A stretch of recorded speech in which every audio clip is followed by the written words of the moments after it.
Dear student, now we are going to discuss one very important topic under the Bharatiya Nagrik Suraksha Samhita, which is chapter 13 under section 173 to 196, which talks about the information to the police and their power to investigation. Earlier it was CRPC 1973 under section 154 to 176, chapter 12. It is very important topic. Under this lecture, we will try our level best to discuss two very important sections. That is section 173, which talks about the information in cognitive cases, and under section 174, which talks about the information as to non-cognitive cases. Because under these two sections, we will discuss how the information is being taken by the officer in charge in police station. So let us first discuss with the section 173, which is talks about the information in cognitive cases. If you see that 173, there are four sub clause 1, 2, 1. Thereafter 2, 3, 4, and under section 174, we will again find out four subsection. Section 174, 1, 2, 3, and 4. So one by one we will discuss each and every clauses and try to analyze what is the basic objective behind these provisions. So let us proceed. 173 subsection 1 talks about if the information received by any officer in charge of police station which is related to the cognitive cases irrespective of the area. यानी कि dear student, if अगर कोई information थाने के भारसाधक अधिकारी के पास आता है जो कि कॉग्निटिव केसेस रिलेटेड है, चाहे इंफॉर्मेशन ओरली आए या रिटन आए या इलेक्ट्रॉनिक कम्युनिकेशन के माध्यम से आए, तो ऐसी स्थिति में जो कौन सी प्रोसेस अडॉप्ट किया जाएगा, कौन सी प्रक्रिया ऑफिसर इंचार्ज या पुलिस स्टेशन के द्वारा अडॉप्ट की जाएगी, इसी के संबंध में सेक्शन 173 में प्रावधान बनाया गया। इसको जानने से पहले हम लोग अगर ये जान लें कि अगर आप देखें तो ऑफेंस का नेचर, चाहे वो कॉग्निबल हो, चाहे नॉन कॉग्निबल हो, चाहे अवेलेबल हो, चाहे नॉन अवेलेबल हो, चाहे कमांडेबल हो, चाहे नॉन कंपाउंडेबल हो, अगर इसकी सूचना पुलिस के पास आती है तो पुलिस के पास क्या पावर है और वो पुलिस कैसे इन्वेस्टिगेशन करती है, इसी के संबंध में पूरा का पूरा चैप्टर 13 जो है ये बनाया गया है। अगर आप 173 में देखें तो यहाँ पर जैसे कि हेडिंग से इंडिकेट हो रहा है कि इंफॉर्मेशन इन कॉग्निटिव केसेस, यानी अगर कॉग्निटिव केसेस का कोई इंफॉर्मेशन आती है तो 173 में आएगी। तो 173 का प्रोसेस को फॉलो किया जाएगा। अगर कोई नॉन कॉग्निटिव केसेस का इंफॉर्मेशन अगर किसी पुलिस थाने में आता है तो उसमें 174 की प्रक्रिया अडॉप्ट की जाएगी। अगर आप देखें तो यहाँ पर एक चीज समझने वाली बात है कि किसी भी पुलिस स्टेशन में लगभग 3 या 4 प्रकार की डायरी जो है स्टेट गवर्नमेंट के द्वारा प्रोवाइड की जाती है, जो कि हर एक पुलिस थाने पर या चौकी पर रखी जाती है। जो पहली पुलिस डायरी होती है, जो पहली डायरी होती है उसे हम लोग कहते हैं कि उसमें स्टेट गवर्नमेंट के द्वारा इसलिए प्रोवाइड की जाती है कि यहाँ उसमें जो है वो कॉग्निटिव केसेस के बारे में सूचनाएं दर्ज हो। जो दूसरी डायरी होती है वो जो कि एनसीआर कहते हैं, जिसमें कि नॉन कॉग्निटिव केसेस के सूचना को जो है रिपोर्ट की जाती है। एक और डायरी होती है जिसमें कि पुलिस जो है वो अपनी एब्सेंटी प्रेजेंटी या कौन सा पुलिस, जैसे कि हम लोग या कोई भी गवर्नमेंट सर्वेंट या प्राइवेट सेक्टर में जब भी कोई व्यक्ति आता है या जाता है तो उसकी सूचना जो अटेंडेंस जो होती है, आजकल जो है बायोमेट्रिक अटेंडेंस होती है, वो जो है वो थाने में रखी जाती है कि पुलिस या पुलिस का अधिकारी कब आया कब गया, इसकी सूचना। और एक चौथी होती है कि जो ड्यूटी रिपोर्ट होती है, यानी कि ऐसे कोई पुलिस अधिकारी अगर रात में पेट्रोलिंग कर रहा है या दिन की ड्यूटी है, रात की ड्यूटी है, तो ड्यूटी डायरी भी जो होती है उस पर की, और ये जो अटेंडेंस होती है, अटेंडेंस वाली डायरी और ड्यूटी डायरी जो है उस मामले में में काफ़ी आवश्यक हो जाती है जब किसी पुलिस पर जो है वो संदेह हो कि वो घटनास्थल पर था कि नहीं था, या जब जब घटना हो रही तो उसकी भूमिका क्या थी। तो ऐसी स्थिति में ये दो जो लास्ट वाली डायरी होती है वो ज़्यादा महत्वपूर्ण होती है। पहले की दो डायरी होती है जो जिसमें कि कॉग्निबल केसेस को दर्ज किया जाता है, वो 173 में दर्ज उस डायरी में दर्ज किया जाएगा, और अगर नॉन कॉग्निबल केसेस को दर्ज किया जाता है तो 174 में दर्ज किया जाता है। तो 3-4 प्रकार की डायरी हर एक पुलिस स्टेशन में होती है जो आवश्यकता के अनुसार जो है पुलिस उसमें अपने केसेस को दर्ज करती है। तो अगर आप 173 को देखें तो अगर कोई भी इंफॉर्मेशन जो कि कॉग्निबल ऑफेंस से रिलेटेड है वो किसी भी ऑफिसर इंचार्ज या पुलिस स्टेशन को मिलती है, चाहे इर्रेस्पेक्टिव ऑफ द एरिया, चाहे वो किसी भी एरिया में क्राइम घटित क्यों ना गया हो, तो ऐसी स्थिति में ऑफिसर इंचार्ज जो है अगर वो मौखिक कोई सूचना दे रहा है इन्फॉर्मेंट या एग्रीव पार्टी, तो उसे राइटिंग में रिड्यूस किया जाएगा और उस पर इन्फॉर्मेंट या फिर एग्री पर्सन के जो है वो साइन कराए जाएंगे। और ये सूचना जो है वो अगर इलेक्ट्रॉनिक माध्यम से भी दी जाती है तो भी उसे थाने का भारसात अधिकारी जो है उसे उसको रिड्यूस करेगा राइटिंग में, और 3 दिनों के भीतर जो है उसको इन्फॉर्मेंट या एग्री पार्टी को बुलाकर जिसने सूचना दी है उसे उस पर सिग्नेचर लेगा। तो अगर आप देखें तो इस पूरे सेक्शन 173 के सब क्लॉज 1 में जो है इतनी बात की गई है, और साथ ही साथ ये जो सूचना है उसको उस रजिस्टर में दर्ज करेगा जो हम लोग अभी पहले बात कर रहे थे कि ये सारी सूचनाएं जो है उस डायरी में दर्ज की जाएगी जिसको कि स्टेट गवर्नमेंट ने जो है कॉग्निबल ऑफेंस के रूप में दर्ज करने को दिया है, और इसी रजिस्टर को हम लोग कहते हैं फर्स्ट इंफॉर्मेशन रिपोर्ट यानी FIR जो है इसी को कहा जाता है। लेकिन यहाँ पर एक 2-3 प्रोवाइडेड भी क्लॉज भी है कि प्रोवाइडेड अगर कोई भी information given by the women against whom and offence, यानी कि कोई ऐसी महिला है जिसने कि कोई इंफॉर्मेशन दी है जो भारतीय BNS 2023 के अंतर्गत ऐसे ऑफेंस से रिलेटेड है जो कि सेक्शन 64, 65, 67, सेक्शन 67, 68, 69, सेक्शन 70, 71, 74, 75, 76, 77, 78, 79 और 125 ऑफ द भारतीय न्याय संहिता 2023 से रिलेटेड किसी अपराध के संबंध में है। अगर आप थोड़ा सा ब्रीफ में हम जाएं तो इसको देखेंगे तो अगर 64 को देखें तो पनिशमेंट फॉर रेप की बात की गई है, अर्लियर इट वाज 376। अगर 66 को देखें तो इसमें बात की गई है पनिशमेंट फॉर कॉजिंग डेथ और resulting vegetative state of victim. 68 की बात की गई है sexual intercourse by a person in authority. अगर 70 को देखें तो गैंग रेप की बात की गई है। 73 को देखें तो printing in publishing any matter related to the court proceeding without prior permission of the court. 74 को देखें तो असॉल्ट और use the criminal force to women with intent to outrage her modesty. अगर 75 को देखें तो सेक्सुअल हरासमेंट की बात की गई, earlier it was 354 sub clause A. 76 को देखें तो असॉल्ट और use of criminal force to women with intent to disturb. तो अगर इस केसेस इस सारे सेक्शन से रिलेटेड अगर कोई ऑफेंस किया गया है या कमिट किया गया है या अटेम्प्ट किया गया है, और अगर इंफॉर्मेशन कोई विक्टिम रेप विक्टिम दे रही है, तो ऐसी स्थिति में नियम यह है कि ऐसे इंफॉर्मेशन को जो है हमेशा विमेन पुलिस ऑफिसर ही दर्ज करेगी या एनी अदर विमेन ऑफिसर, यानी एनी या 2 शब्द है विमेन पुलिस ऑफिसर और एनी विमेन ऑफिसर जो है वो इस सूचना को दर्ज करेगी। यानी कोई मेल पुरुष जो है मेल पुलिस ऑफिसर या मेल पुरुष जो है वो जो मेल व्यक्ति वो इस सूचना को दर्ज नहीं करेगा, सिर्फ फीमेल पुलिस अधिकारी या एनी अदर पुलिस अधिकारी जो है वो एनी अदर वुमेन ऑफिसर जो है वो इसको दर्ज करेगी। साथ ही साथ एक और क्लॉज जो बताया गया है इसमें अगर आप देखें तो अगर कोई ऑफेंस कमिट किया गया है BNS के इन धाराओं के भीतर जो 354 जो है जो 354, 67, 68, 69, 70, 71, 74, 75, 60, 76, 77, 78, 79 और 124 ऑफ द BNS या तो कमिट किया गया है या फिर अटेम्प्ट किया गया है, जिसके कारण जो है व्यक्ति जो है टेम्पोरली या परमानेंटली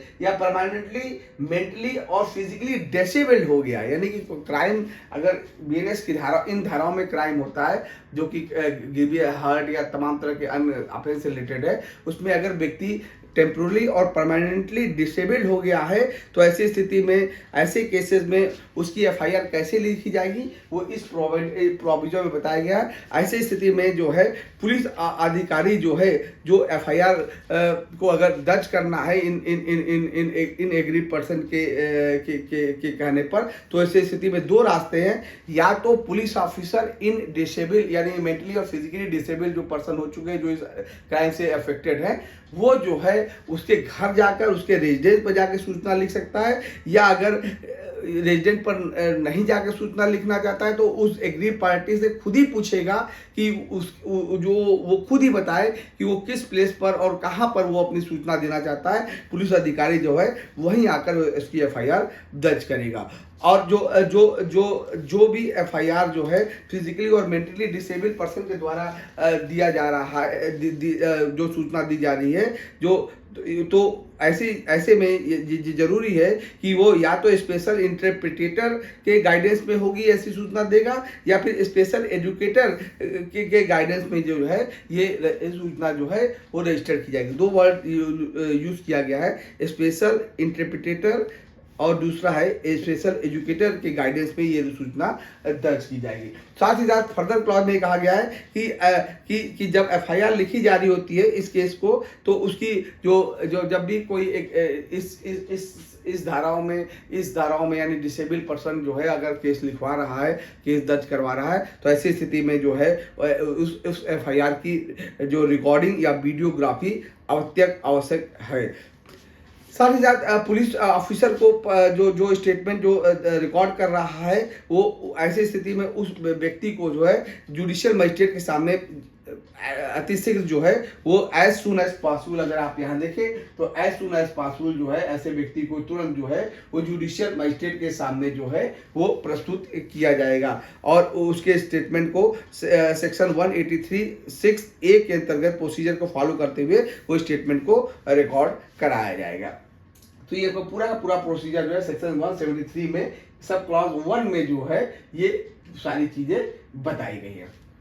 अगर आप सेक्शन 173 के सब क्लॉज 2 को देखें तो लिखा गया है कि कॉपी जो है जो एफआईआर लिखी जाएगी उसकी कॉपी इन्फॉर्मेंट को या विक्टिम को जो है वो फ्री एंड कॉस्ट प्रोवाइड की जाएगी। सेक्शन 173 सब क्लॉज 3 में कहा गया है कि अगर कोई इन्फॉर्मेशन कॉग्निटिव ऑफेंस के समय information receive for commission of any cognitive offence which made punishable to 3 not less than 3 years और नॉट अप टू द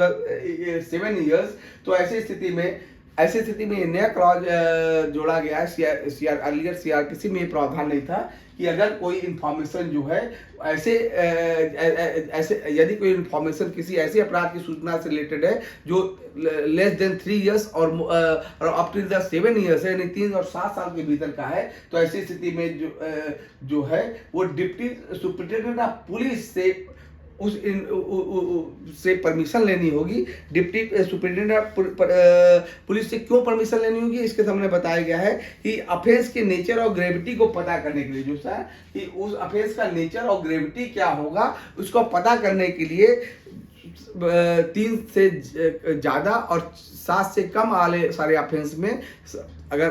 कोई इन्फॉर्मेशन आती है तो सबसे पहले information in charge of police station जो है deputy superintendent of not less than the person which is rank of the deputy superintendent of the police से उसको परमिशन लेनी होगी और परमिशन लेने के बाद उसे उस अपराध की प्रीलिमिनरी इंक्वायरी कंडक्ट करानी होगी। अगर आप पहले देखें तो 2013 में एक केस आया था ललिता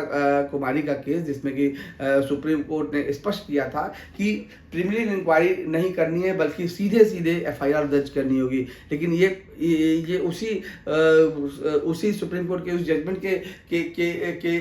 के खिलाफ जो है, अगर वो जजमेंट कहा गया था कि जैसे ही कोई इंफॉर्मेशन कॉग्निटिव अफेंस के संबंध में आता है तो तुरंत उसकी सूचना पुलिस अधिकारी को दर्ज करनी होगी। लेकिन इस अधिनियम में, इस संहिता में स्पष्ट कर दिया गया है कि सीधे इंफॉर्मेशन नहीं लिखी जाएगी, पहले जो है प्रिलिमिनरी इंक्वायरी की जाएगी, और प्रिलिमिनरी इंक्वायरी करने का पहले आदेश जो है वो डिप्टी सुपरिटेंडेंट ऑफ पुलिस देगा। उसके बाद वो प्रिलिमिनरी इंक्वायरी की जाएगी, और प्रिलिमिनरी इंक्वायरी इसलिए की जाएगी ताकि ये पता चल सके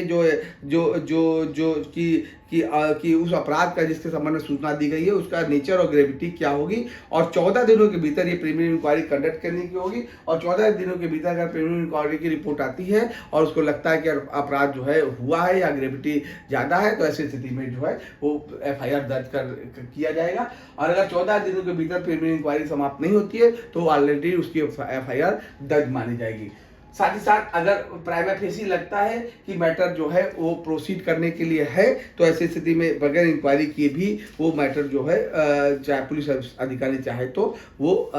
इन्वेस्टिगेशन प्रारंभ कर सकता है। तो यहाँ पर प्रिलिमिनरी,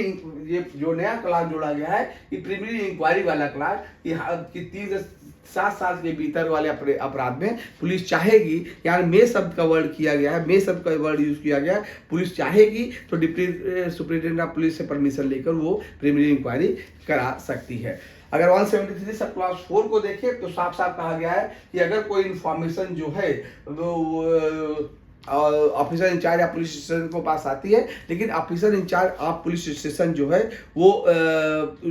एफआईआर लिखने से मना कर देता है। ज़्यादातर केसेस में जैसे हम लोग सुनते हैं दोस्तों कि कोई भी व्यक्ति इंफॉर्मेंट जो है अब एग्री पार्टी पुलिस स्टेशन में जाता है, पुलिस जो है जनरली एफआईआर को लिखने से आनाकानी करती है। क्यों पुलिस आनाकानी करती है, इसके पीछे भी एक कहानी है। अगर आप चाहें तो उसको देखिए अगर आप देखिए कि हर एक डिस्ट्रिक्ट में तमाम पुलिस थाना है और तमाम पुलिस चौकी है, और हर एक पुलिस थाना में जो है वो थाने का भारसाधक अधिकारी जो है वो उस थाने को संचालन करता है। अगर आप लखनऊ में देखें तो जानकीपुरम में थाना है, गुडम्बा में थाना है, तमाम थाने जो है आपस में एक दूसरे से जुड़े हुए हैं। तो कभी कहीं होता है कि किसी थाने में एफआईआर ज़्यादा दर्ज होते हैं, कॉग्निटिव ऑफेंस के ज़्यादा दर्ज होते हैं, किसी थाने में एफआईआर कम दर्ज होते हैं। जब हर एक थाने की रिपोर्ट जो है डेली बेसिस या वीकली जो है अगर डीएम के पास जाती है, क्योंकि डीएम जो है हर एक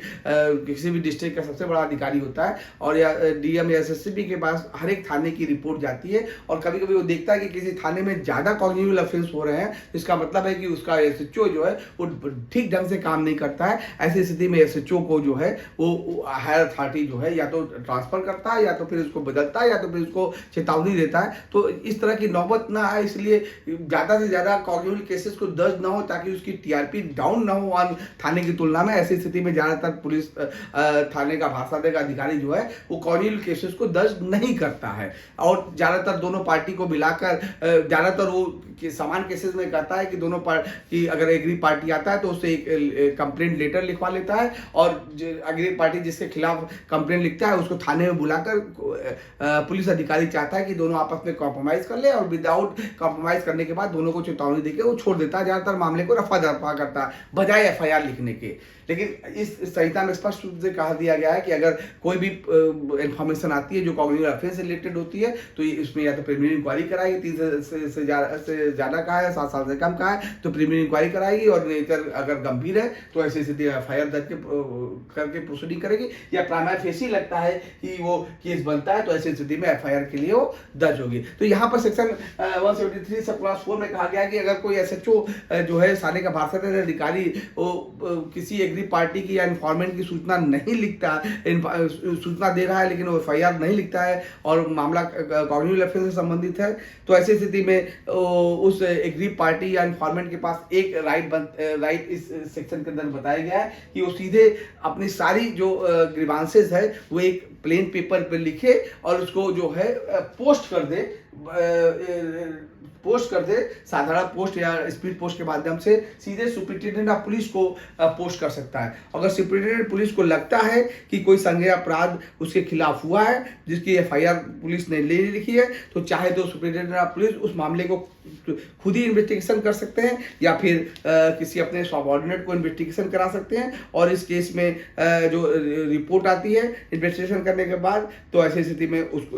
उस थाने के अधिकारी को जो कहा जाएगा कि वो सूचना एफआईआर दर्ज करे और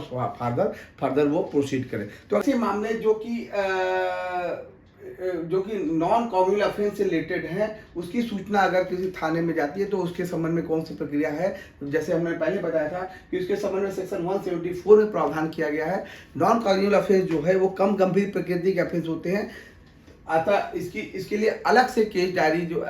जो है डायरी स्टेट गवर्नमेंट के द्वारा प्रोवाइड की गई है, जो कि हर थाने में रखी जाती है। जैसे कि हमने पहले बताया था कि हर एक थाने में 3-4 प्रकार की डायरी रखी जाती है। उसमें जो एक ऐसी डायरी होती है जो कि जिसमें कि संज्ञेय अपराध के मामले में 173 में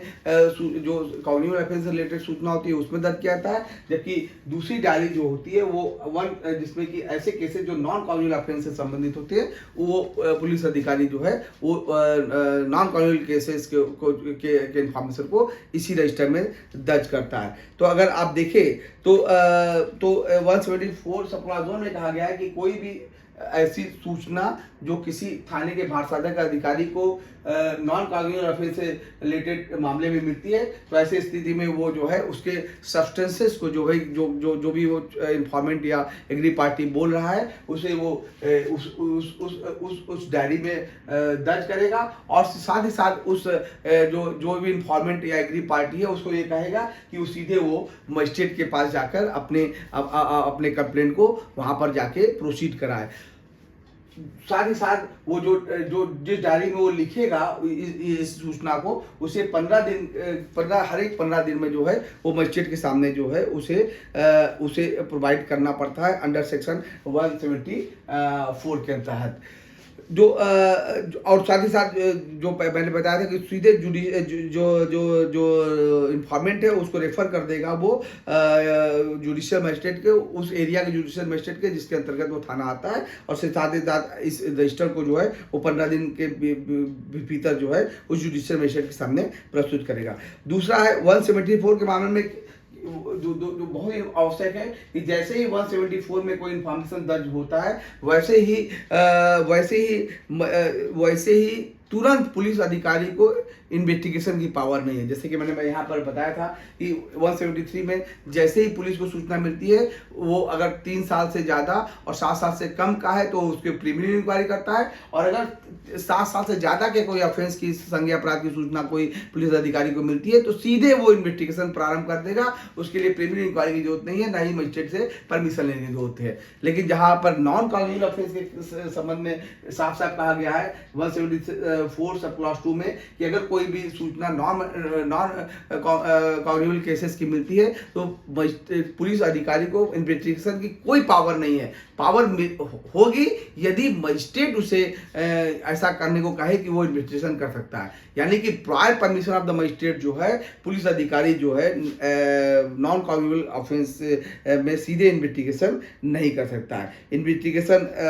जब भी करेगा जब मजिस्ट्रेट जो है उसको ऐसा करने के लिए परमिट करेगा। 173 सब क्लॉज 3 में कहा गया if order receive for the information, जैसे ही कोई भी ऑर्डर मजिस्ट्रेट देता है कि आप नॉन कॉम्युनल केसेस में आप इन्वेस्टिगेशन आरंभ करिए या इन्वेस्टिगेशन प्रारंभ करिए, तो ऐसी स्थिति में मजिस्ट्रेट अगर नॉन कॉम्युनल केसेस का इन्वेस्टिगेशन करता है तो उसके सारे राइट्स उसी तरह से मिलते हैं जैसे 173 में कॉम्युनल ऑफेंस के इन्वेस्टिगेशन करने के में वो सारे राइट्स को प्रोवाइड करता है, सारे राइट्स को एक्सरसाइज करता है, एक्सेप्ट वन राइट्स है जो कि उसे 174 के अंतर्गत इन्वेस्टिगेशन में नहीं मिलेगा। वो राइट है कि वो जो है वो अरेस्ट नहीं कर सकता है, विदाउट वारंट किसी भी व्यक्ति को अरेस्ट नहीं कर सकता है, जबकि कॉम्युनल केसेस में वो विदाउट वारंट किसी व्यक्ति को अरेस्ट कर सकता है। लेकिन अगर 174 का नॉन कॉम्युनल केसेस की इन्वेस्टिगेशन कर रहा है तो जब भी व्यक्ति को अरेस्ट करना होगा तो उसे prior permission of the magistrate यानी वारंट के बगैर वो किसी व्यक्ति को अरेस्ट नहीं कर सकता है। साथ ही साथ पहले तो बगैर मजिस्ट्रेट के वो इन्वेस्टिगेशन नहीं कर सकता है, साथ ही साथ अगर इन्वेस्टिगेशन कर रहा है तो बगैर मजिस्ट्रेट के परमिशन के वो किसी व्यक्ति को गिरफ्तार नहीं कर सकता। ये दो डिफरेंसेस है जो सेक्शन 173 और 174 में जो है इन्वेस्टिगेशन से रिलेटेड है। 174 सब क्लास 4 में कहा गया है कि जहां एक ऐसा मामला है जो कि जहां where a case relates to 2 और more offences of which at least one incognizable, जहां की कोई 2-3 ऐसे जो व्यक्ति इंफॉर्मेशन दे रहा है उसके इंफॉर्मेशन लगता है कि कुछ मामला कॉग्निबल केसेस का है, कुछ मामला नॉन कॉग्निबल केसेस का है, या कम से कम एक मामला जो है वो नॉन कॉग्निबल केसेस का है। तो ऐसी स्थिति में जो है जो पूरा का पूरा जो मामला है वो कॉग्निबल ऑफेंस की तरह ट्रीट किया जाएगा। और कॉग्निबल ऑफेंस में जिस तरह से 173 का जो अन्वेषण किया जाता है यानी इन्वेस्टिगेशन किया जाता है, वही इन्वेस्टिगेशन जो है वो यहाँ पर किया जाएगा। तो ये 4 जो डिफरेंट क्लॉज हैं जो कि नॉन कॉग्निबल ऑफेंस के मामले में बताया गया है। सेक्शन 175 में बताया गया है कि अगर कोई भी कॉग्निबल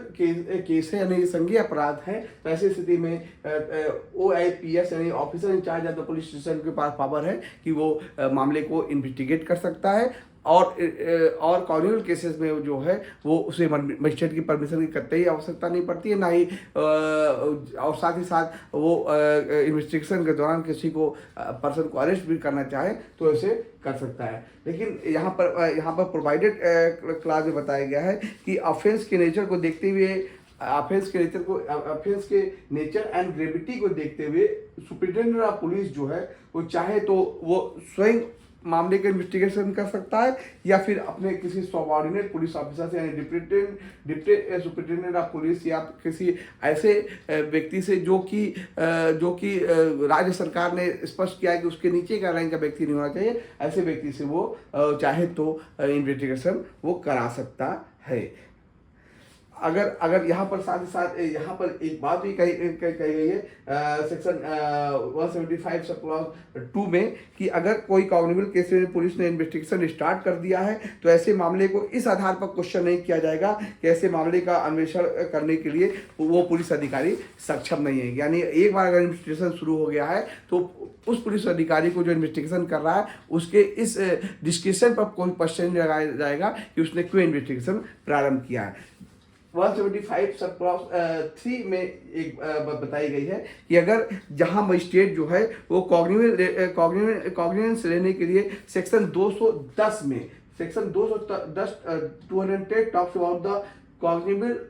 of the offence by the magistrate, यानी कि अगर सेक्शन 210 को देखेंगे तो मजिस्ट्रेट को जो है 3 ग्राउंड पर कोई भी मामले को जो है वो जो है संज्ञान लेने के लिए अधिकृत किया गया है। यानी पुलिस रिपोर्ट के आधार पर या कोई कंप्लेंट लेकर खुद आता है उसके आधार पर, या तो मजिस्ट्रेट सो मोटो जो है वो किसी केस में cognizance under section 210 of the BNSS में वो ले सकता है। तो अगर कोई मजिस्ट्रेट जो है जो पावर्ड है सेक्शन 210 में किसी भी कॉग्निबल ऑफेंस को किसी भी संज्ञेय अपराध का संज्ञान लेने के लिए अधिकृत है, तो ऐसे स्थिति में अगर उसके वो एप्लीकेशन जो है अगर सपोर्ट करता है, यानी कि कोई व्यक्ति इस आशय का कंप्लेंट के साथ एफिडेविट लगाकर अगर उसको देता है कि उसके मामले का अन्वेषण कराया जाए, तो ऐसी स्थिति में मजिस्ट्रेट जो है चाहे तो सेक्शन 175 सब क्लॉज 3 के अंतर्गत इन्वेस्टिगेशन करा सकता है। क्योंकि यहाँ पर हम पहले BNSS में देख चुके हैं कि या तो पुलिस खुद ही या तो ये शिकायत करता है खुद ही पुलिस थाने में जाकर अपना इन्वेस्टिगेशन करा सकता है, उसके अपने मामले का इन्वेस्टिगेशन करा सकता है, या फिर अगर वो पुलिस अधिकारी उसे मना करता है FIR लिखने से तो उसे ये भी BNSS में प्रावधान है कि वो सीधे बाई पोस्ट पर सुपरिटेंडेंट ऑफ पुलिस को भी भेज सकता है। और साथ ही साथ अगर उसको भी ये भी पावर है कि वो सीधे वो मजिस्ट्रेट के पास जा सकता है और एफिडेविट देकर जो है मजिस्ट्रेट चाहेगा तो उससे एफिडेविट लेकर इस सेक्शन में जो है वो उसके मामले को अन्वेषण कराने का वो खुद कर सकता है या पुलिस अधिकारी को जो है वो आदेश दे सकता है। साथ ही साथ सेक्शन 175 सब क्लास 4 में बताया गया है कि कोई भी ऐसा मजिस्ट्रेट जो 210 के अंतर्गत कॉग्निजेंस लेने के लिए पावर है, अगर कोई कंप्लेंट पब्लिक सर्वेंट के खिलाफ आ रही है, यानी कि अगर जो शिकायतकर्ता अगर किसी ऐसे व्यक्ति के खिलाफ शिकायत लेकर आया है जो कि पब्लिक सर्वेंट है, तो ऐसी स्थिति में तो ऐसी स्थिति में मजिस्ट्रेट जो है इन्वेस्टिगेशन का आदेश देगा। लेकिन दो यहाँ कंडीशन बताए गए हैं कि जिस व्यक्ति के खिलाफ यानी पब्लिक सर्वेंट के खिलाफ इन्वेस्टिगेशन करना है, उसकी रिपोर्ट मजिस्ट्रेट अपने पास मंगवाएगा या विचार करने के लिए कि उसके खिलाफ आदेश देना है या नहीं देना है। और साथ ही साथ ये भी कहा गया है सेक्शन सब क्लॉज 2 में कि पब्लिक सर्वेंट के खिलाफ इंक्वायरी कराकर उसकी रिपोर्ट के बाद ही मजिस्ट्रेट उस व्यक्ति को बुलाएगा, यानी कि अपॉर्चुनिटी ऑफ द हियरिंग जो है पब्लिक सर्वेंट को दिया जाएगा कि वो आए और वो मजिस्ट्रेट को बताए कि उसके खिलाफ क्यों ना इन्वेस्टिगेशन कराया जाए। और अगर पुलिस अधिकारी जो है उसके रिपोर्ट से उसके बयान से संतुष्ट नहीं है, तो ऐसे स्थिति में उस पब्लिक सर्वेंट के खिलाफ जो है वो इन्वेस्टिगेशन करा सकता है। तो ये सारा का सारा सेक्शन 175 के जो है वो 4 क्लास थे। अब आइए दूसरा नेक्स्ट सेक्शन देखते हैं 176 प्रोसीजर फॉर इन्वेस्टिगेशन। जो अन्वेषण किया जा रहा है उसका प्रोसीजर क्या होगा। अगर कोई सूचना पुलिस अधिकारी को मिल रही है, if from the information receive और अदरवाइज, कोई भी इंफॉर्मेशन डायरेक्ट रिसीव मिल रही है या फिर अदरवाइज अगर कोई इंफॉर्मेशन आ रही है थाने के भाषाकार अधिकारी को यानी officer in charge of police station को कि किसी संज्ञेय अपराध का कॉग्निजेंस किसी संज्ञेय अपराध को या घटित हुआ है, तो ऐसी स्थिति में जो है वो 175 के अंतर्गत वो जो है officer in charge of the police station जो है इन्वेस्टिगेशन प्रारंभ कर देता है। क्योंकि we have already discuss about the section 175। जैसे ही कोई कॉग्निजेंस ऑफेंस आता है, थाने के भाषाकार अधिकारी को उसकी सूचना मिलती है, थाने का भाषाकार अधिकारी तुरंत without permission of the magistrate वो इन्वेस्टिगेशन प्रारंभ कर देता है। लेकिन यहाँ पर बहुत ही इंपॉर्टेंट बहुत ही एक बारीक बात बताई गई है कि जैसे ही वो मजिस्ट्रेट जैसे ही पुलिस अधिकारी जो है वो कॉग्निजेंस ऑफेंस का संज्ञान लेते हुए तुरंत इन्वेस्टिगेशन प्रारंभ करता है, तो जैसे ही इन्वेस्टिगेशन प्रारंभ करेगा एक रिपोर्ट जो है वो अपने थाने अपने उस मजिस्ट्रेट को जो कि उसके क्षेत्राधिकार में आता है उसे तुरंत एक रिपोर्ट भेजेगा। और ये रिपोर्ट क्या होगी, ये रिपोर्ट होगी वो एफआईआर की कॉपी जो उसने एफआईआर दर्ज किया है शिकायतकर्ता के कहने पर, उसकी एक कॉपी जो है वो मजिस्ट्रेट को तुरंत भेज देगा। लीगल टर्मिनोलॉजी में इस रिपोर्ट को हम लोग कहते हैं अकरेंस रिपोर्ट। अकरेंस रिपोर्ट का मतलब है जैसे ही घटना घटित हुई वैसे ही पुलिस जैसे ही इन्वेस्टिगेशन प्रारंभ करती है, एक रिपोर्ट जो है जिसको कि हम लोग अकरेंस रिपोर्ट कहते हैं वो तुरंत जो है वो मजिस्ट्रेट को भेजेगा। इस रिपोर्ट का फायदा एक होता है कि क्यों वो तुरंत भेजा जाता है कि अभी इन्वेस्टिगेशन प्रारंभ करने जा ही रहा है उसी पर जो रिपोर्ट भेजेगा। इससे 2 फायदे होते हैं। पहला कि उस क्षेत्राधिकार के आने वाले मजिस्ट्रेट को जिसके अंतर्गत तो थाना आता है, उस मजिस्ट्रेट को तुरंत इस बात की सूचना मिल जाती है कि उसके क्षेत्राधिकार में कोई संज्ञेय अपराध घटित हुआ है। दूसरा है कि पुलिस जब घटनास्थल पर जाता है तो मैनिपुलेशन की संभावना कम होती है। साथ ही साथ पुलिस के दिमाग में एक बात हमेशा रहती है कि चूंकि उसने ऑलरेडी इंफॉर्मेशन दे दी है अपने मजिस्ट्रेट को, तो मजिस्ट्रेट भी उस केस को अच्छे से इंक्वायरी अच्छे से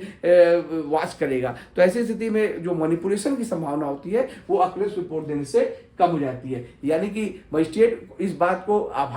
मजिस्ट्रेट को इस बात की सूचना मिल जाती है कि कोई अपराध हुआ है। साथ ही साथ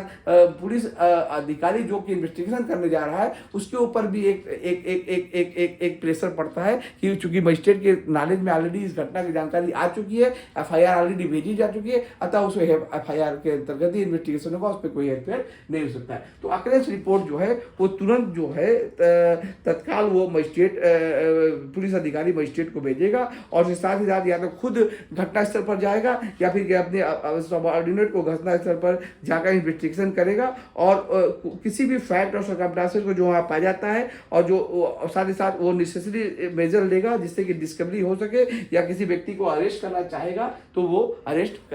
भी कर सकता है। यानी कि स्पॉट पर जाएगा, जो भी स्पॉट पर जो व्यक्तियों के बयान लेगा या बैरिकेडिंग करेगा, जो अगर अपराधी वहाँ मौजूद है तो उसको अरेस्ट करेगा, या फिर और लोगों से पूछताछ प्रारंभ करेगा। ये तमाम तरह की यानी या फिर फोरेंसिक टीम को बुलाने की आवश्यकता पड़ेगी, तुरंत फोरेंसिक टीम को बुलाएगा। तो ये सारी जो कार्रवाई होगी वो इन्वेस्टिगेशन के तहत आएगी, ताकि वो अच्छे से साक्ष्यों का संकलन वो तुरंत कर सके। साथ ही साथ यहाँ पर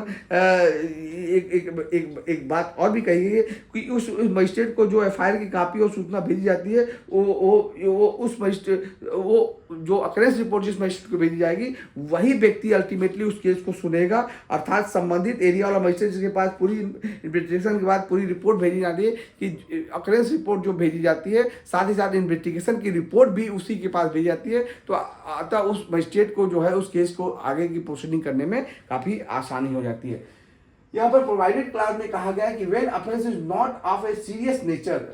अगर कोई ऑफेंस जो है, इंफॉर्मेशन जो है वो ऑफिसर इंचार्ज या पुलिस स्टेशन के पास आती है और वो सीरियस नेचर का नहीं है, तो ऐसी स्थिति में ऑफिसर इंचार्ज या पुलिस स्टेशन या उसका कोई सबऑर्डिनेट पुलिस ऑफिसर जो है वो इन्वेस्टिगेशन से मना कर सकता है, या स्पोर्ट या फिर मना भी कर सकता है, या फिर दूसरा चीज हो सकती है कि वो किसी सबऑर्डिनेट को स्पॉट पर भेजकर इन्वेस्टिगेशन करा सकता है, या तो मना भी कर सकता है या इन्वेस्टिगेशन वो चाहे तो सबऑर्डिनेट को भेज करा सकता है। साथ ही साथ जो दूसरा क्लॉज कहा गया है कि अगर जहां पर सफिशिएंट ग्राउंड नहीं है तो ऐसे स्थिति में, ऐसे केस में जो है वो इन्वेस्टिगेशन, अगर पुलिस यानी थाने के भाषांतर अधिकारी को लगता है कि सफिशिएंट ग्राउंड नहीं है तो ऐसी स्थिति में वो इन्वेस्टिगेशन नहीं भी करेगा। लेकिन जहां वो इन्वेस्टिगेशन नहीं भी करता है तो ऐसी स्थिति में उसको प्राप्त वो रिकॉर्ड किया जाएगा कि क्यों नहीं वो इन्वेस्टिगेशन करना चाहता है इस केस में। यहाँ पर प्रोवाइडेड क्लॉज भी जोड़ा गया है 176 के सेक्शन 1 के प्रोवाइडेड क्लॉज नंबर 2 में कहा गया है कि अगर कोई मामला जो है वो रेप विक्टिम से संबंधित है, यानी कि कोई यदि रेप का कोई भी ऑफेंस घटित होता है तो पब्लिक और रेप विक्टिम का स्टेटमेंट जो है वो फीमेल पुलिस ऑफिसर के द्वारा ही रिकॉर्ड किया जाएगा, या तो उसके रेजिडेंस पर या उसके चॉइस पे किसी अन्य स्थान पर, यानी रेप पीड़िता की चॉइस के ऊपर है कि वो किसी अन्य स्थान पर उसी से पूछकर ये निर्धारित किया जाएगा। और विमेन पुलिस ऑफिसर जब स्टेटमेंट का रिकॉर्ड किया जा रहा है तो उसके parents, guardian, near relatives, social workers की उपस्थिति में ये रिकॉर्ड किया जाएगा, क्योंकि रेप विक्टिम का मामला काफ़ी सेंसिटिव होता है। तो ऐसी स्थिति में ये बीएनएसएस जो है इस बात को इंश्योर करता है कि रेप विक्टिम जो है अपने आप को संतुष्ट कर ले, यानी उसको कोई उसके फियर उसके दिमाग में कोई फियर नहीं, क्योंकि ऑलरेडी वो मेंटल ट्रॉमा से गुजर रहती है। तो ऐसी स्थिति में उसके पेरेंट्स, उसके रिलेटिव, उसके सोशल वर्कर की प्रेजेंस में ही वो स्टेटमेंट रिकॉर्ड कराया जाएगा। और साथ ही साथ जो स्टेटमेंट रेप पीड़िता का रिकॉर्ड किया जा रहा है, ये पूरा का पूरा रिकॉर्ड जो है ऑडियो वीडियो रिकॉर्डिंग भी अनिवार्य है। और ये ऑडियो वीडियो रिकॉर्डिंग जो है वो मोबाइल फोन से भी कराई जा सकती है, वो भी permissible in the I of law. अर्थात वीडियो यदि मोबाइल से भी कराया जाता है तो इसको कोर्ट जो है वो कंसीडर करेगा। दोस्तों एक बात यहाँ पर बहुत ही आवश्यक जो बहुत ही मायने रखती है कि ये ऑडियो वीडियो रिकॉर्डिंग इसलिए कराई जाती है विक्टिम के स्टेटमेंट की, क्योंकि विक्टिम को बार बार पुलिस के सामने बयान न देना पड़े, क्योंकि कोई जरूरी होती है कि केस के दौरान जब केस प्रारंभ होता है तो उस केस में तमाम आयु हो सकता है बदल दिए जाते हैं, और बार बार उसे कभी एक पुलिस अधिकारी के सामने, कभी दूसरे पुलिस अधिकारी के सामने, कभी कोर्ट के सामने, कभी वकील के सामने, तमाम जगह पर उसको अपने ऊपर बीती हुई हर बात को बार बार बताने को मजबूर न करना पड़े। इसके लिए इस बीएनएसएस में कहा गया कि वो ऑडियो वीडियो रिकॉर्डिंग एक बार स्टेटमेंट को दर्ज कराया जाएगा और इसी ऑडियो वीडियो रिकॉर्डिंग के आधार पर केस पे फर्दर प्रोसीडिंग होगी। बार बार उस महिला को थाने में बुलाकर या कोर्ट में बुलाकर जो है उसको वही बयान देने के लिए नहीं कहा जाएगा जो उसके साथ बीती है। सेक्शन 176 सब क्लॉज 2 कहता है कि जो भी प्रावधान जो है वो 176 ए बी या उसके दो प्रोविजन में बताए गए, यदि officer in charge of the police station जो है वो कॉग्निजन नहीं लेना चाहता है तो उसे रीजन लिखना होगा। साथ ही साथ इंफॉर्मेशन इन्वेस्टिगेशन वो क्यों नहीं कर रहा है वो उसका भी जस्टिफिकेशन देना होगा। और ये डेली डायरी में ये जो रिपोर्ट करेगा, जो कि हर 15 दिन के एरिया के जुडिशियल मजिस्ट्रेट के पास भेजा जाता है। साथ ही यह सूचना यानी इन्फॉर्मेट यानी सूचनाकर्ता को भी इस बात को सूचना देनी होगी कि क्यों नहीं वो इस मामले में प्रोसीड कर रहा है, यानी इन्वेस्टिगेशन क्यों नहीं कर रहा है। इस बात को जो है सेक्शन 176 क्लॉज 2 में बताया गया है कि अगर कोई भी पुलिस अधिकारी किसी मामले का इन्वेस्टिगेशन नहीं करना चाहता है तो वो पुलिस डायरी में रखेगा। साथ ही साथ उसको हर 15 दिन में उसको मजिस्ट्रेट के पास भी भेजेगा और साथ ही साथ शिकायतकर्ता को भी बताएगा कि उसके मामले में क्यों भी नहीं इन्वेस्टिगेशन किया जा रहा है। 176 सब क्लॉज 3 में यहाँ पर फॉरेंसिक इन्वेस्टिगेशन की बात की गई है कि यदि कोई ऐसा ऑफेंस है जिसकी इंफॉर्मेशन पुलिस ऑफिसर के पास आती है, ऑफिसर इंचार्ज या पुलिस स्टेशन के पास आती है, जो 7 साल तक के सजा से पनिशेबल है, यानी कि ऑफेंस ऐसा है जो बीएनएस की धाराओं में है और उस ऑफेंस का जो सजा है वो 7 साल तक का है। ऐसे मामलों में स्टेट गवर्नमेंट जब से नोटिफाई करेगी उसके 5 साल के अंदर ऐसे मामलों का फॉरेंसिक इन्वेस्टिगेशन कराएगी, यानी कि ये टीम जो है जो क्राइम सीन पर जाकर विजिट करेगी और वो फॉरेंसिक एविडेंस को कलेक्ट करेगी। साथ ही साथ इसका वीडियोग्राफी भी करेगी जो मोबाइल या अन्य किसी इलेक्ट्रॉनिक माध्यम से किया जाता है। यानी कि सेक्शन 176 जो है प्रोसीडिंग फॉर इन्वेस्टिगेशन में फॉरेंसिक, क्योंकि ये बीएनएस जब आया है तो सारे साइंटिफिक टूल्स को इसमें शामिल किया गया है और इसमें इन्वेस्टिगेशन जो कराया जा रहा है उसमें सारा साइंटिफिक, क्योंकि 3 से ज़्यादा 3 से 7 या 7 से ज़्यादा साल के ऑफेंस के जितने भी ऑफेंसेस हो रहे हैं उसकी फॉरेंसिक रिपोर्ट जो है कोर्ट कहता है कि हर ऑफेंस की जो है वो फॉरेंसिक जांच कराई जाएगी और फॉरेंसिक रिपोर्ट के आधार पर जो है वो कोर्ट में जब प्रोसीडिंग चलेगी तो कोर्ट को निष्कर्ष निकलने कंक्लूजन लेने में आसानी हो सकती है, क्योंकि उसके पास अगर फॉरेंसिक रिपोर्ट आएगी तो वो रिपोर्ट ज़्यादातर वो सही तथ्यों पर आधारित होती है। यहाँ पर 176 में कहा गया है कि रिपोर्ट हाउस सबमिटेड की जो रिपोर्ट होगी वो कैसे सबमिट की जाएगी। अगर कोई रिपोर्ट बन चुकी है या उसे सबमिट करने की बारी है तो ऐसे क्योंकि अगर इन्वेस्टिगेशन समाप्त हो जाता है, रिपोर्ट बन चुकी है, तो ऐसे मामले में थाने का भाषाई अधिकारी अपने सुपीरियर अथॉरिटी को उस रिपोर्ट को सबमिट कर सकता है, या फिर स्टेट गवर्नमेंट ने किसी अधिकारी को इस हेतु स्पेशल डिप्यूट किया है तो रिपोर्ट उसको सबमिट किया जाएगा। जो सुपीरियर अथॉरिटी होते हैं जिसे स्टेट गवर्नमेंट इस हेतु नियुक्त किया जाता है वो जो है थाने के भाषाई अधिकारी को इंस्ट्रक्शन दे सकते हैं कि तुम खुद ही जाकर उस रिपोर्ट को जो है वो मजिस्ट्रेट के सामने आप पहुंचा सकते हैं। 78 में यानी कि रिपोर्ट हर हालत में मजिस्ट्रेट तक पहुंचनी है, चाहे वो कोई ऐसे अधिकारी को या तो थाने का भाषाई अधिकारी खुद ही अपने सुपीरियर अथॉरिटी के माध्यम से सबमिट कर सकता है, या फिर स्टेट गवर्नमेंट अगर रिपोर्ट सबमिट करने के लिए कोई किसी व्यक्ति को डिप्यूट किया तो उस व्यक्ति के कहे अनुसार वो रिपोर्ट सबमिट किया जा सकता है। 178 में कहा गया है कि पावर टू होल्ड इन्वेस्टिगेशन और प्रिलिमिनरी इंक्वायरी, यानी कि अगर आप बात करें सामान्यतः जो है वो पुलिस जो है मामले का इन्वेस्टिगेशन करती है और अंत में जो है वो फाइनल रिपोर्ट लगाती है। दोस्तों पुलिस जो है जब पूरे के पूरे इन्वेस्टिगेशन को समाप्त कर लेती है तो एक फाइनल रिपोर्ट लगाती है। ये रिपोर्ट 2 प्रकार का होता है, या तो क्लोजर रिपोर्ट होती है, यानी कि पूरे मामले के इन्वेस्टिगेशन के पश्चात पुलिस ये पाती है कि कोई ऑफेंस घटित नहीं हुआ या जिसके खिलाफ ऑफेंस का चार्ज लगाया गया है, जो जिस आरोपी के खिलाफ उसके पास से कोई चीज़ इन्वेस्टिगेशन के बाद कोई ऐसे एविडेंसेस नहीं मिले हैं जिससे ये साबित होता हो कि वो व्यक्ति गुनहगार है। तो ऐसी स्थिति में पुलिस जो है उस मामले में क्लोजर रिपोर्ट लगाती है, या फिर अगर उसको लगता है कि अपराध हुआ है या किसी व्यक्ति के ऊपर जो अपराध के क्या आरोप लगाया गया है वो संज्ञेय अपराध में वो अन्वेषण के दौरान सही पाया जाता है, तो ऐसी स्थिति में पुलिस उसके खिलाफ चार्जशीट दाखिल करती है। तो या तो क्लोजर रिपोर्ट दाखिल करेगी या तो चार्जशीट दाखिल करेगी। ये जो हर कॉग्निटिव ऑफेंस में ये रिपोर्ट दाखिल करनी होती है। तो मजिस्ट्रेट जो है वो चार्जशीट के आधार पर जो है वो फिर चार्ज तैयार करता है और मैटर को फिर वो ट्रायल को ले जाता है। याद रखिएगा दोस्तों, पुलिस जो है को पावर है कि वो किसी भी संज्ञेय अपराध का या संज्ञेय अपराध का इन्वेस्टिगेशन करती है और इन्वेस्टिगेशन करने के बाद वो फाइनल रिपोर्ट सबमिट करती है जो कि क्लोजर रिपोर्ट होती है या फिर चार्जशीट होती है। और इस चार्जशीट के आधार पर फिर मजिस्ट्रेट जो है वो उसे लगता है कि मामले को कि जो पुलिस ने जो क्लोजर रिपोर्ट सबमिट की है उसमें कुछ गड़बड़ियाँ हैं और मजिस्ट्रेट चाहता है कि और कोई फर्दर इन्वेस्टिगेशन हो तो इस आशय के लिए जो है वो फर्दर इन्वेस्टिगेशन का आदेश दे सकता है। लेकिन अगर मजिस्ट्रेट को लगता है कि चार्जशीट जो दाखिल की है वो सही है तो और चार्जशीट के दाखिल होने के बाद मजिस्ट्रेट जो है वो आरोप तय करता है और जैसे ही आरोप तय करता है तो वैसे स्थिति में ऐसा कहा जाता है कि वो उसने इंक्वायरी समाप्त कर ली और आरोप जो है वो ट्रायल के पार्ट होता है। यानी कि 3 भागों में ये पूरा का पूरा पूरी की बात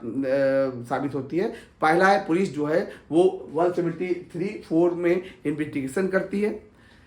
इन्वेस्टिगेशन के बाद ये रिपोर्ट देती है। रिपोर्ट के बाद मजिस्ट्रेट जो है उस पर इंक्वायरी कराता है। इंक्वायरी में क्लोजर रिपोर्ट को पुनः इन्वेस्टिगेशन करने का आदेश दे सकता है या फिर चार्जशीट के आधार पर वो जो है आरोप तय करता है। तो ये सारी प्रोसीडिंग जो है इंक्वायरी के तहत आती है। और जैसे ही मजिस्ट्रेट जो है वो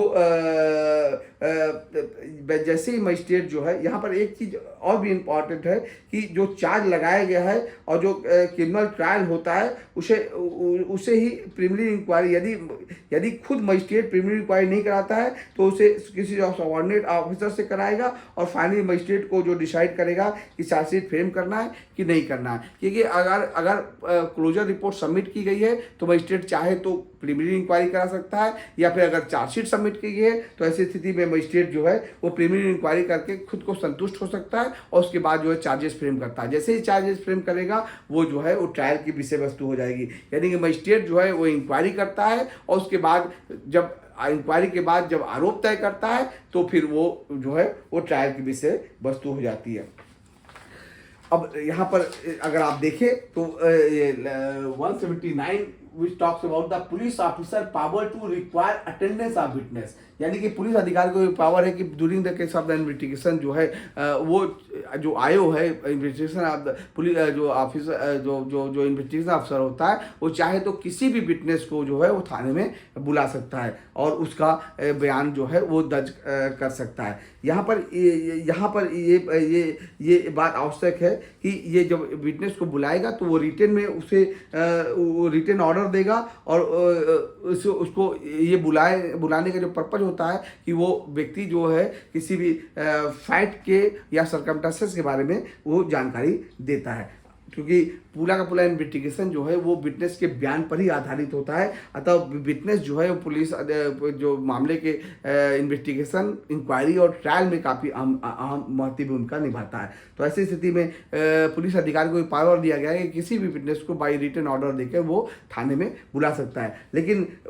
साथ ही साथ प्रोवाइडेड क्लॉज में कहा गया है कि किन किन व्यक्तियों को वो थाने में नहीं बुलाएगा। यानी कि ऐसा मेल पर्सन जो 15 साल से कम का है या ऐसा मेल पर्सन जो 60 साल से ज़्यादा का है या फिर कोई एक वुमेन या फिर मेंटली और फिजिकली डिसेबल्ड पर्सन या फिर a person with acute illness. अगर पर्सन को कोई गंभीर रूप से बीमारी हुई है तो उपरोक्त ऐसे व्यक्तियों को जो है ऐसे व्यक्तियों को ऐसे स्थान में जिसमें ऐसा पुरुष या स्थिति निवास करते हैं भीड़ किसी स्थान पर हाजिर होने की अपेक्षा नहीं की जाएगी। यानी जहाँ पर वो निवास करते हैं वहीं पर वो जाकर उसका बयान लेगा, उसके इधर जो है वो बयान नहीं ले सकता है। लेकिन अगर साथ ही साथ प्रोवाइडेड फर्दर में बताया गया है कि अगर ये व्यक्ति यानी उपरोक्त व्यक्ति थाने में आना चाहते हैं और वो कुछ कहना चाहते हैं तो उसे रोका नहीं जाएगा और पुलिस अधिकारी उसका स्टेटमेंट रिकॉर्ड कर सकते हैं। और पुलिस अधिकारी जो है बस शर्त यह है कि पुलिस अधिकारी उसको फोर्सफुली उसको कहीं पर थाने में बुलाकर जो है उसका बयान नहीं दर्ज कर सकते हैं। 179 सब क्लास 2 में कहा गया है कि अगर कोई विटनेस को पुलिस अधिकारी जो है अपने थाने में बुलाता है तो ऐसी स्थिति में राज्य सरकार द्वारा विहित प्रक्रिया का पालन करेगा और उस थाने में बुलाने का, आने जाने का जो जो नॉमिनल जो खर्चे होंगे, जैसे बस का भाड़ा, टेम्पू का भाड़ा या लोकल ट्रेन या जो भी उसका जो खर्चे होंगे, उसके एक्सपेंसेस जो है वो राज्य सरकार तय करेगी और ये पुलिस अधिकारी जो है उस एक्सपेंसेस को जो है जिसको बुला रहा है उसको देगा। Thank you.